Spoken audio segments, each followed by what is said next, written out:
گۆدەروانên هێژە ڕۆژ باش. ناوێ من ڕێزانە ون li radyo hip-hopa Kurdî dihesênin. Ez ê îro bernama xwe bi stranekî nû dest pê kim. Fermo.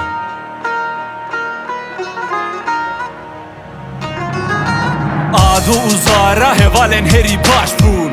Azadiya welat ji bo wan armanc bû. Dilê wan ji bo Kurdistanê lê dida. Dixwestin biçin serê çiya û bibin kerîla. Zara wek ciwanek hêja dihat naskirin. Di nav gelê xwedê gelkî dihat hêzkirin. Dere û xerabî tune bû li bawê. Tene azadî bû armanca wê heta roja dawî. Ado ji wilo bû tu ferqa wî tune bû. Maşallah ji xwedêre baqil bû weke şêr bû. Ciwanekî delal herkes ji wî hez dikir û tu carî ji hevalê xwe ji xwe aciz nedikir. Rojek hat û ev her du heval qerar dan. Şervanî hêviyek mezin xist bû nawa wan. Ado goyan mirin, Zara goyan Kurdistan û tu tiştwan ji rêya wan vêne digeran.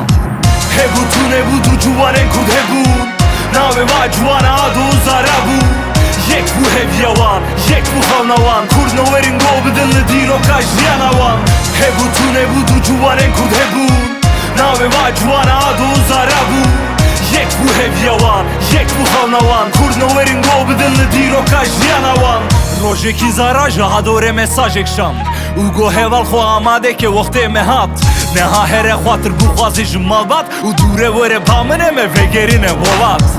Ado kêxweş bû yek serbaz da çû mala xwe. Mîzgîna xwe da wan û xatir xweştê û bavê xwe goyadê. Ya bo bi xatirê we ez diçim, belkî şehîd bikevim lê ez ê we serbilind kim. Dûre destê wan maç kir û danî ser serê xwe. Hev dû hembeskirin û çantê avîş ser milê xwe. Bavê wî got here lawe rêya we vekirî be. Heta azadînê wî welat tu jî ne we.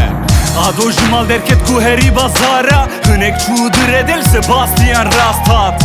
Sebastian yekî gelkî saxtê kar bû. Esrarcî û xayîn û mirovekî xerab bû.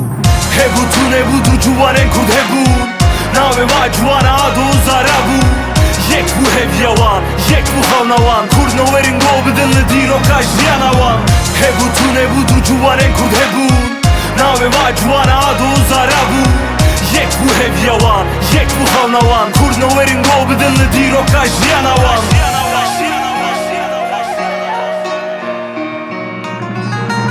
Sebastian Ado sekinan û got êvar baş. Niyeta wî bû ku Ado bixîreya şaş bi qoqayîn û haş. Ket min aqlê Ado got brako. Şte mifte erebe min bajo. Ado gonalê ev bi zorî hat xapan. Dûre swar bûn û Ado erebe wî şixulan. Sebastian heşîşê xwe derxist û pêçan. Pêşî yekî de Ado pişrê jî yekî bi xwe kişan. Zara ji wê çaxê xwatirê xwe xwestî bû. Niha li ber malê li benda Ado hazir bû. Saetê xwe nert û got gelo Ado li kuma. Hevalê xwe merak kir û telefona wî geriya. Rewşa Adoyî delal pir bi êş bû. Serê wî gêj bû, berçavê wî reş bû. Welhasıl dîsa heşîş kişand û pel gazê kir. Bi derbekî kontrola xwe wenda kir û qeza kir.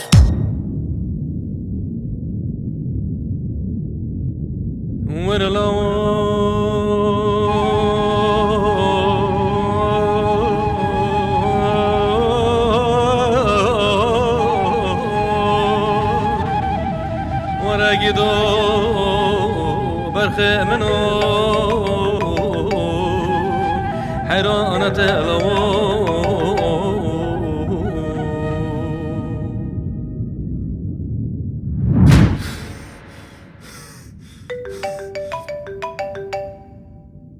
الو Ado لويت؟